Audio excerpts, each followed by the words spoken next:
Todo ano a gente chega no LED Fórum com a mesma pergunta: o que eu posso fazer de diferente que ainda ninguém viu? Agora, Ana, me conta, como é que foi o convite para participar do primeiro LED Fórum? Bom, nós fomos indicados por outras empresas do setor, até tendo em vista a nossa credibilidade dentro do mercado, e a convite do Thiago Gaia, nós recebemos um corredor. Então era uma saída, uma passagem que foi destinado para a gente. E a gente, sabendo que o evento era de referência, nós aceitamos prontamente o desafio, porque realmente era um desafio. E qual foi o maior desafio? Bom, nós tínhamos um corredor. E não era um corredor simplesmente paredes, ele era um corredor com vidros. Então tinham portas que eu não podia perfurar de maneira nenhuma. Como que eu vou perfurar um vidro? Então esse era o maior desafio, construir uma estrutura de tela tensionada com esses vidros e nesse corredor. E fazer com que encantasse as pessoas também. E foi assim que surgiu a ideia da Aurora Boreal? Exatamente. Então a Aurora Boreal, na verdade, foi uma ideia de uma parceria com um arquiteto parceiro, né, que já era de longa data, e ele falou assim, por que não fazer uma aurora boreal então? Porque a gente utiliza uma fita LED, um RGB, que muitas vezes, né, muitas pessoas não gostam, mas para trazer uma experiência, uma sensação diferente, até porque um evento de luz não é só luz residencial, comercial, também tem muita cenografia, então a gente falou por que não, e a gente adorou a ideia e foi um sucesso. Então junto com a expertise da Lumipac, com estruturas, a gente acabou construindo essa estrutura com tela tensionada para revestir todas essas paredes. E eu sei que no ano seguinte vocês permaneceram com o mesmo espaço, mas com uma proposta totalmente diferente, né? O que vocês quiseram mostrar em 2024? Bom, mesmo espaço, mesmo problema. Continuamos tendo que revestir as paredes para poder evidenciar algo.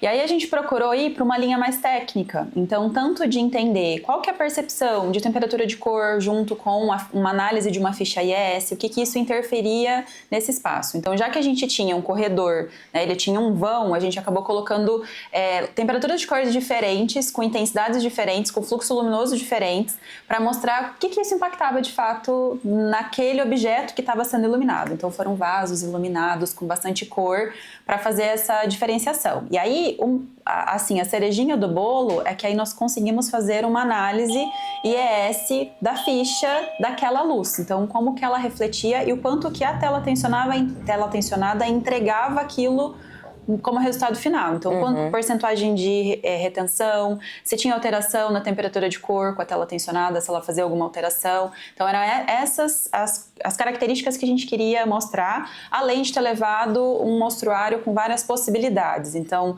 quando é teto-parede, como é que ficava a estrutura interna. Então, isso que a gente procurou levar a algo mais técnico nesse ano e não tão cenográfico. E daí vocês fizeram vários testes, então? Sim, sim. Então foi bem diversificado. Então a gente aproveitou bem o nosso corredor. Desafio cumpridíssimo. Total. E depois de todos esses desafios, no ano posterior, em 2025, vocês vieram com uma ideia sensacional. Conta como surgiu isso e para quem está acompanhando, que foi essa ideia.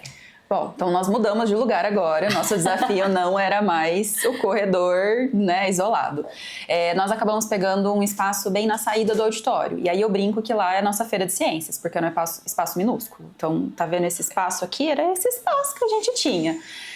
Mas isso aconteceu muito antes, né? Então a ideia que a gente pensou foi muito antes. Então, na House Decor, junto com o Wilson da FASA, a gente, numa conversa informal, por que não? Vamos fazer alguma coisa junto, né? A Lumiframe com fibra ótica. E aí a gente acabou começando a conversar uma ideia de pensar nessa junção de estilos diferentes de iluminação.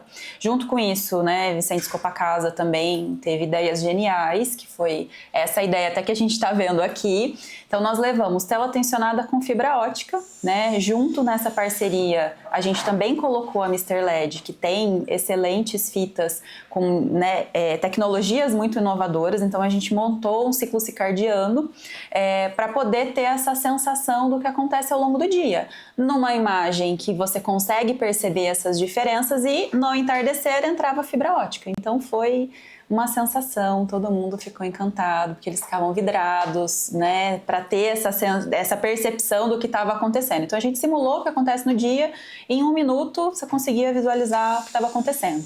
E uma coisa legal da tela tensionada é que essa versatilidade de possibilidades, mas também de movimentação. Então a gente saiu do LED Forum e a gente não jogou fora o material que foi utilizado lá. Então a gente trouxe para cá. A gente não trouxe a fibra, né? Mas a gente tem ela, então todo mundo que entra tem essa paisagem maravilhosa. Engraçado que esses dias estava frio, né? E as meninas deixaram aqui com a luz mais amarelada, mais quentinha. Eu entrei, já me deu um calor, um calorzinho. Uma sensação, né? É uma sensação, né? A gente sabe que não tá quente por conta do LED, mas é mais por conta da sensação que a luz proporciona. Tá aí a flexibilidade de telas tensionadas. Exatamente. Bom, depois disso tudo, dessa trajetória 2024, 2025, o que a gente pode esperar para 2026? Expectativa. Não posso contar? Mas nem um pouquinho? Não. Nada? Nada. Bom, então o jeito é a gente esperar e acompanhar.